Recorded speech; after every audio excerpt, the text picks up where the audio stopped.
Vote মিটতেই পান্ডুয়ায় bulldozer, গৃহহীন বহু মানুষ। বিধানসভা নির্বাচনের আবহ শেষ হতেই হুগলির পান্ডুয়া রেলপার এলাকায় শুরু হলো রেল উচ্ছেদ অভিযান। রাতের অন্ধকারে বুলডোজার নিয়ে নেমে পড়ে রেল কর্তৃপক্ষ, যার ফলে মুহূর্তের মধ্যে গৃহহীন হয়ে পড়েন বহু পরিবার। স্থানীয় সূত্রে জানা গেছে, নির্বাচন ঘোষণার আগেই রেলপাড়ের বাসিন্দাদের উদ্দেশ্যে উচ্ছেদের নোটিশ জারি করা হয়েছিল। তবে সেই সময় কোনো ভাঙচুর বা উচ্ছেদ অভিযান চালানো হয়নি। এরপর 29 তারিখ দ্বিতীয় দফার ভোট গ্রহণ সম্পন্ন হওয়ার পরের দিনই আবার নতুন করে নোটিশ দেওয়া হয় রেলের তরফে। নোটিশে জানানো হয়, মাত্র একদিনের মধ্যে রেলপাড়ের বস্তি এলাকা খালি করতে হবে।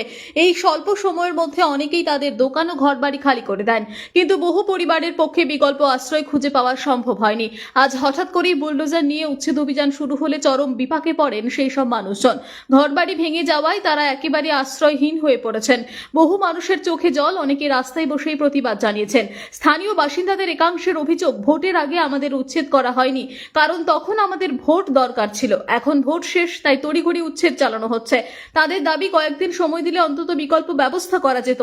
ঘটনায় রাজনৈতিক চাপানোতরও শুরু হচ্ছে, যদিও রেল কর্তৃপক্ষের তরফে এখনো পর্যন্ত এই বিষয়ে কোনো বিস্তারিত প্রতিক্রিয়া পাওয়া যায়নি। বর্তমানে এলাকায় উত্তেজনা থাকলেও পরিস্থিতি নিয়ন্ত্রণে রাখতে মোতায়েন রয়েছে পুলিশ বাহিনী। গৃহহীন পরিবারগুলির ভবিষ্যৎ নিয়ে বাড়ছে উদ্বেগ এবং দ্রুত পুনর্বাসনের দাবি জোরালো হচ্ছে।